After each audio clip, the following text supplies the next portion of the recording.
से मुझे आने का ये मौका मिला। मित्रों, मैं एक अपील आप लोगों के बीच में करने के लिए आया हूं कि 14 तारीख को हम सब ने इस उत्तर प्रदेश के भाग्य का फैसला करना है, क्योंकि दूसरे दौर का ये मतदान है और दूसरे दौर के मतदान के अंदर हम सब ने यहाँ नकुड़ से कमल का फूल सबसे ज्यादा मत से खिला करके मुकेश जी को आदरणीय योगी जी के पास भेजने का काम करना है। भाइयों, मुझे याद है मैं पिछला जब 2017 का विधानसभा चुनाव था, उस चुनाव के अंदर मैं यहीं शाहपुर के अंदर था, यहीं पर आप लोगों के बीच में मैं वोट की अपील करने के लिए मैं आया था। मैं आप लोगों को बताना चाहूंगा कि जब मैं यहां पर आया, मैं एक कार्यक्रम में था, बड़ा कार्यक्रम था, और शायद सैनी साहब भी उस कार्यक्रम में थे जो आज यहां से चले गए हैं। जब मैं वहां पर बात रख रहा था और बात रख करके जब मैं समापन हुआ तो कुछ लोगों ने मेरे को एक बात कही। वो लोग खड़े हुए और वो कहने लगे कि सैनी साहब कहा वोट तो हम कमल के फूल को देंगे, वोट तो कहा कमल के फूल को देंगे और सरकार भी बीजेपी की बनाएंगे। परंतु एक निवेदन है, कहा आपसे। मैंने कहा क्या बताओ? कहने लगे कि यह गुंडागर्दी समाप्त कर दी हो। उन्होंने बड़ी गंभीर बात करी। मैंने उनको कहा कि आप कमल के फूल को वोट दें, आप यहां से भारतीय जनता पार्टी की सरकार बनाएं। मगर मैं आप लोगों को विश्वास दिलाता हूं, या तो गुंडा उत्तर प्रदेश छोड़कर चला जाएगा या अपनी गुंडागर्दी वहीं रोक देगा, वो गुंडागर्दी नहीं करेगा। मैं आप लोगों को विश्वास दिलाता हूं। और भाइयों, जिंदाबाद। वो लोग मेरे को कहने लगे, कहा जी वो तो कहा यहाँ से कहा भाजपा कहा हरियाणा में बढ़ जाएंगे। मेरे को कहने लगे, उनका ये था भी क्राइम यहाँ करेंगे और क्राइम करके वो भाग जाएंगे हरियाणा में। मैंने उनको कहा, मैं तब हरियाणा के अंदर मंत्री था। मैंने कहा मैं हरियाणा सरकार में मंत्री हूँ और मनोहर लाल जी मुख्यमंत्री हैं, भारतीय जनता पार्टी की सरकार है। मैं एक भी गुंडे को हरियाणा के अंदर नहीं घुसने देंगे। मैं आप लोगों को यह बात कह रहा हूँ। भाइयों, आज मुझे इस धरा के ऊपर वो बात याद आई है। आज मुझे वो बात याद आ रही है कि आप लोगों ने देखा कि 2017 में आदरणीय योगी जी प्रदेश के मुख्यमंत्री बने और भाइयों गुंडे यहाँ की धरा छोड़ करके बात जरूर है, परंतु उनको संरक्षण कहाँ मिला आप लोगों को मालूम है। वो हरियाणा के अंदर नहीं रुके जहां कांग्रेस की सरकार थी, पंजाब के अंदर जाकर के रुके भाई। और जब योगी जी ने कहा कि इन गुंडों को इसी धरती के ऊपर लेकर के आओ, इनको यहीं पर जो क्राइम किया उसका पश्चाताप करना पड़ेगा।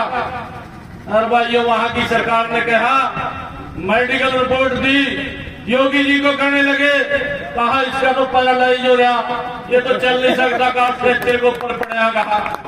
परंतु भाइयों, मैं आप लोगों को बताना चाहूंगा, योगी जी कहने लगे कि कहा नहीं, कहा ये उत्तर प्रदेश की जमीन के ऊपर आएगा, इसने बड़े अत्याचार किए हैं। और भाइयों, जब वहां से लेकर के आए, वो पंजाब तक तो स्ट्रक्चर में था, जब भाई उत्तर प्रदेश की सीमा में आया, पैदल चलकर जेल के अंदर डाल दिया, पैदल उठ करके गया। भाई ये हालात की है।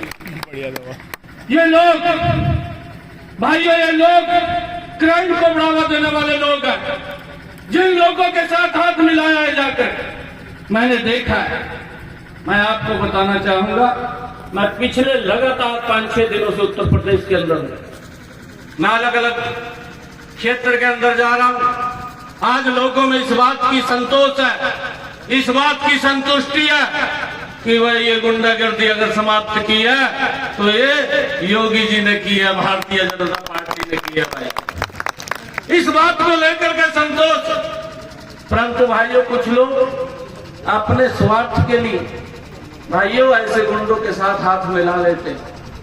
परंतु आप लोगों से अपील है, आप वो जिम्मेवार लोग बैठे हैं, ऐसे व्यक्ति तो यहाँ पर बैठा है कि भाइयों आप लोग उस गुंडागर्दी के खिलाफ पहले भी वोट दिया और आगे भी डट करके वोट देने का काम करेंगे। मैं आप लोगों को ये बात बताना चाहूंगा कि योगी जी ने और मोदी जी ने भाइयों इस डबल इंजन की सरकार ने मिलकर के इस उत्तर प्रदेश की भी कायाकल्प करने का काम इन 5 वर्षों के अंदर किया। मेरे को ध्यान में है, जिन लोगों को शायद ये काम दिखाई नहीं देता, भाइयों वो लोग इस बात को समझ लें कि योगी आदित्यनाथ ने और नरेंद्र मोदी जी ने भाइयों सड़कों का जाल बिछा दिया, नहीं तो सड़कें टूटी हुई रहती थी, निकलना ही मुश्किल होता था। आज अगर आप सड़क के ऊपर चढ़ेंगे, मैं दिल्ली से आया हूँ, मैं 10 बजे दिल्ली से चला था और भाइयों मैं 1 बजे नकुड़ के अंदर पहुंच गया था। नकुड़ के अंदर इतना जबरदस्त आज रोड का इंफ्रास्ट्रक्चर मजबूत ये आदरणीय मोदी जी और योगी जी ने किया। भाइयों इस विकास की गति को हमने तेज करना है। ये मुकेश आपकी बुलंद आवाज बंद करके नकुड़ की, अरे लोग लखनऊ की विधानसभा के अंदर गूंजेगा, आपकी समस्या को वहां रखेगा, जो आपके क्षेत्र की समस्याएं होंगी भाइयों उन समस्याओं का समाधान कराएगा। और मैं आप लोगों को याद कहने के लिए आया हूँ कि हम मुकेश को कहीं पीछे नहीं रहने देंगे।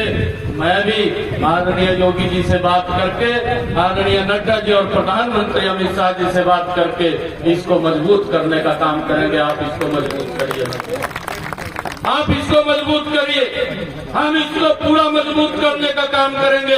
और जो ये गुंडे लोग हैं, ये पनपेना, इनको इनका रास्ता दिखाने का काम इस वोट के माध्यम से करिए। भाई मैं आपको एक बात और बताना चाहूंगा, आप सब लोगों को मालूम भी भाइयों ये देश के ऊपर बड़ा एक वैश्विक संकट आया, कोरोना का संकट आया, पूरे विश्व के ऊपर आया। भाइयों जो प्रगतिशील देश थे इस कोरोना के अंदर, चाहे अमेरिका था, ये बात बोलता था कि मैं दुनिया की सबसे पावरफुल शक्ति हूँ, भाइयों उसने भी हाथ खड़े कर दिए और अपने लोगों को कहने लगे कि अपना बचाव अपने आप करो, हम कुछ नहीं कर सकते। भाइयों यूरोप के अंदर क्या हालात हुए, लोगों के इतना जान का नुकसान हुआ कि देखा नहीं गया।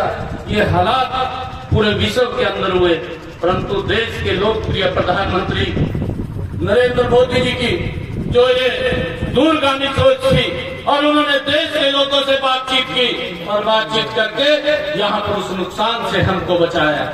और भाइयों लॉकडाउन रहा, उस लॉकडाउन के इंडस्ट्रियलिस्ट को बुला करके भाइयों उन्होंने डॉक्टर से चर्चा करके, फार्मासिस्ट से चर्चा करके एक वैक्सीन नहीं 2-2 वैक्सीन बनाने का काम किया। और भाइयों आज हमें गर्व है कि देश के अंदर 160 करोड़ से ज्यादा लोगों को फ्री के अंदर वैक्सीन लग चुकी है। भाइयों आदरणीय प्रधानमंत्री जी ने कहा कि हमारे लिए एक जान कीमती है और उसके लिए हम काम करेंगे। परंतु भाइयों वो समाजवाद का नेता, आप उसकी तरफ भी ध्यान कर लेना।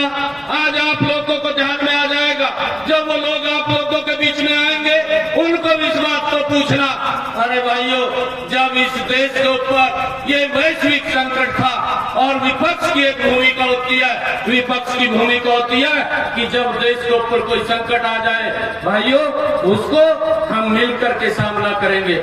एक समय था, मैं आपको बताना चाहूंगा, एक बार यूएनओ के अंदर एक विषय पाकिस्तान, उसके बाद पार्टी है, फिर व्यक्ति है, और भाइयों अटल बिहारी वाजपेयी जी यहाँ से यूएनओ गए और यूएनओ जा करके जब वो वहां पर गए और पाकिस्तान के प्रधानमंत्री ने देखा कि ये तो विपक्ष का नेता है, ये यहाँ पर कैसे आ गया, उसको चिंता हो गई। परंतु अटल जी ने जाकर के जब वहां प्रस्ताव के ऊपर अपनी बात रखी तो हिंदुस्तान के पक्ष में जब रखा तो पाकिस्तान के पास जवाब नहीं आया। भाइयों ये देश के प्रति भाइयों प्यार होता है, परंतु इन लोगों ने जो इस कोरोना के समय में इनका व्यवहार था वो आप लोगों के सामने है। जब देश वैश्विक संकट के अंदर से गुजरा था तो आपका ये समाजवाद का नेता जो ये सपने देख रहा है कि मैं मुख्यमंत्री बनूंगा, भाइयों जब ये वैक्सीन लग रही थी, अपने आप तो कमरे में बैठकर वैक्सीन लगवा ली